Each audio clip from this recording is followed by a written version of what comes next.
সবাইকে আসসালামু আলাইকুম। আপনারা যে খরচগুলো দেখতেছেন এগুলো আমি দীর্ঘদিন আমার জাহাজে ফালি, অনেক ভালো লাগে। দুটি খরগোশই, কিন্তু এই খরগোশগুলো দেখতে যত ভালো লাগে ফালতে ততই কষ্ট লাগে, কারণ এরা সব সময় শুধু খায়। এত খাবার মানে এগুলো রাখাটাই বড় কষ্ট। এগুলো হলো যে যারা বাড়িতে বা গ্রাম অঞ্চলে থাকে এরা তাদের জন্য, কারণ এরা সব সময় শুধু খাওয়ার তালেই থাকে। কারণ আমরা জাহাজে কবুতরগুলো এই খরগোশগুলো পালি, এদের জন্য সবসময় খাবারগুলো রাখা যায় না, কারণ এগুলো ঘাসের ব্যাপার স্যাপার আছে। তো সবসময় তো আমরা ঘাস পাই না, কারণ আমরা সবসময় কিনেরা থাকি না। তো এই জন্যই এগুলো পালতে অনেক কষ্ট হয়। তারপরেও পালতাছি, কারণ খরগোশগুলো দেখতে খুবই ভালো লাগে। আমি গেলেই আমার কাছে চলে আসে, কারণ দীর্ঘদিন যাবৎ আমি তাদেরকে পালতাছি এই জন্যই।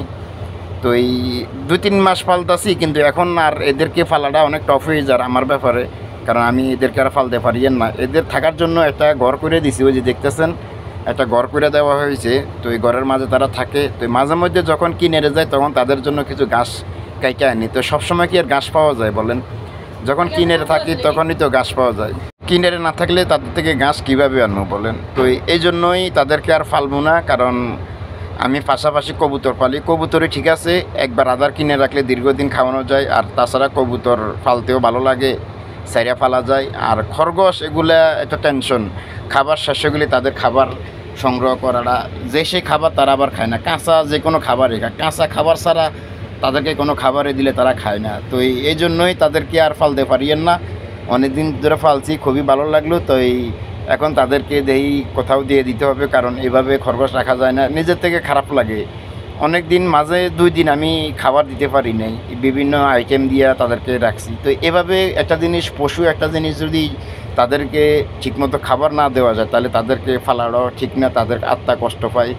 তো এই জন্য চিন্তা করতেছি তাদেরকে আর পালবো না, কারণ এভাবে খরগোশ পালানো যায় না। খরগোশ পালতে তাদের পর্যাপ্ত পরিমাণ ঘাস লাগে, ঘাস না খাইতে পারলে তাদের মাথা নষ্ট।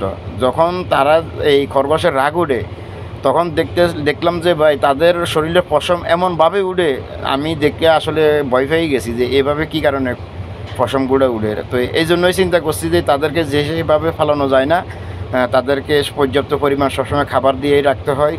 তো আমি 2 দিন খাবার দিতে পারি না, এই জন্যই তাদের শরীরে যেভাবে রাগ উঠটা পশম বার হয়েছে এই দেখেই আমি ডরাই গেছি। ওই যে পাশে যে জাহাজটা দেখতেছেন আমি সেই জাহাজে দিয়ে দিব, কারণ তারা কীভাবে ফালবে জানি না। তারা সম্ভাবনা বাড়িতে নিয়ে যাবে, বাড়িতে নিয়ে ফালবে। তো এই জন্যই আমি আপনাদেরকে একটু জানালাম কষ্টের ব্যাপারটা, কারণ তাদেরকে দীর্ঘদিন পালছি, এখন তাদেরকে আবার দিয়ে দিব। তো এই খরগোশ যে সে পালবেন না, খরগোশ পালতে হইলে অনেক কষ্ট। একটা খরগোশ, 2টা খরগোশ পালা মানে আপনি একটা ছাগল পালাছেন। আপনার ছাগল পাললেও এত কষ্ট হয় না যে খরগোশে এত কষ্ট হয়, কারণ তারা খায়ও পর্যাপ্ত পরিমাণ।